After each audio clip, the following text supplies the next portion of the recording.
안녕하세요. 오늘의 주요 뉴스 10가지를 전해드리겠습니다. 첫 번째 소식입니다. 이번 미국과 이란 간 군사적 긴장의 핵심인 호르무즈 해협 문제를 트럼프 대통령이 과소평가했다는 정황이 속속 드러나고 있습니다. 현지 보도에 따르면 트럼프 대통령은 이란이 해협 봉쇄를 실행하지 못하고 조기에 항복할 것으로 예상한 것으로 알려졌습니다. 그러나 이란은 오히려 봉쇄 카드를 적극적으로 활용하며 국제 유가 불안을 가중시키고 있는 상황입니다. 전문가들은 호르무즈 해협이 전 세계 원유 수송량의 약 20%가 통과하는 전략적 요충지인 만큼 봉쇄가 현실화될 경우 글로벌 경제에 막대한 충격을 줄 수 있다고 경고하고 있습니다. 두 번째 소식입니다. 호르무즈 해협을 둘러싼 미국과 이란의 대치 상황이 장기화 조짐을 보이고 있습니다. 미국은 해군 전력을 페르시아만 일대에 증강 배치했지만 이란 역시 자체 해군력과 미사일 전력으로 대응 태세를 강화하고 있습니다. 국제사회에서는 양측의 무력 충돌이 본격화될 경우 중동 전역으로 분쟁이 확산될 수 있다는 우려가 커지고 있습니다. 특히 유럽과 아시아 각국은 원유 공급 차질에 대비한 비상계획을 가동하기 시작했으며 국제 유가는 이미 배럴당 $100를 넘어서며 불안한 흐름을 이어가고 있습니다. 세 번째 소식입니다. 메모리 반도체 가격이 급등하자 학교 컴퓨터의 유지보수를 담당하던 업체 직원이 메모리를 빼돌린 사실이 드러났습니다. 이 직원은 학교에 설치된 컴퓨터에서 고가의 메모리를 빼낸 뒤 저렴한 제품으로 바꿔치기 하는 수법을 사용한 것으로 조사됐습니다. 피해 규모는 약 200대에 달하며 인천시 교육청이 이를 확인하고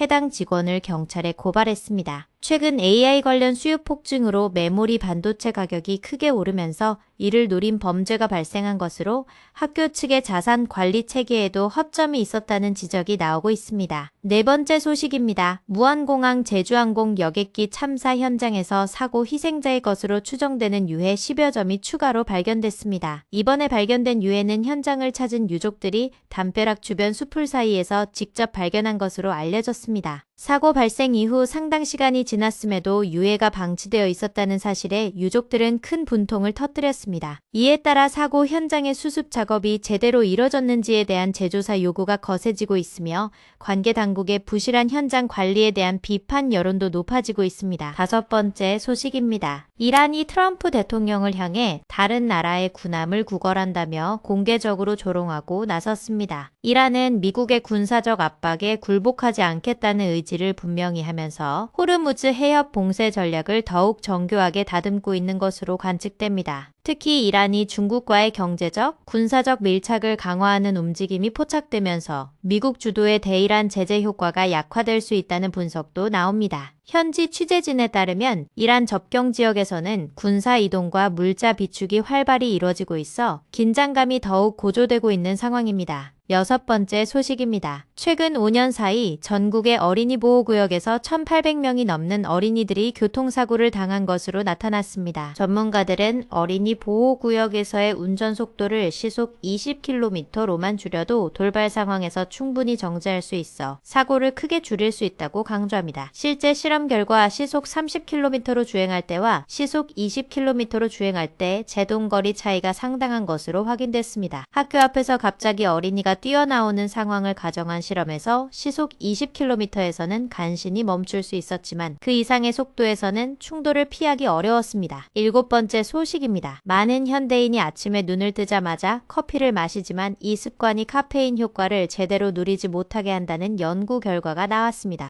미국의 수면 전문가에 따르면 기상 직후에는 몸이 자연적으로 각성 호르몬인 코르티솔을 분비하기 때문에 이때 카페인을 섭취하면 효과가 상쇄된다고 합니다. 가장 효과적인 커피 섭취 시간은 기상 후 약 1시간 30분 뒤로 이 시점에 코르티솔 수치가 떨어지기 시작하면서 카페인의 각성 효과를 최대로 느낄 수 있습니다. 전문가는 아침 커피 습관을 조금만 조정해도 하루의 집중력과 에너지 수준에 긍정적인 변화를 가져올 수 있다고 조언했습니다. 여덟 번째 소식입니다. 정부가 촉법소년으로 불리는 형사미성년자의 연령 기준을 낮추는 방안을 본격적으로 검토하기 시작했습니다. 현행법상 만 14세 미만의 소년은 형사처벌을 받지 않는 촉법소년으로 분류되며 이 기준은 1953년 형법 제정 이후 73년 동안 한 번도 변경되지 않았습니다. 최근 아동과 청소년에 의한 강력범죄가 꾸준히 증가하면서 처벌을 강화해야 한다는 사회적 요구가 높아지고 있는 상황입니다. 전문가들 사이에서는 단순한 연령 하향만으로는 근본적인 해결이 어렵다는 의견과 함께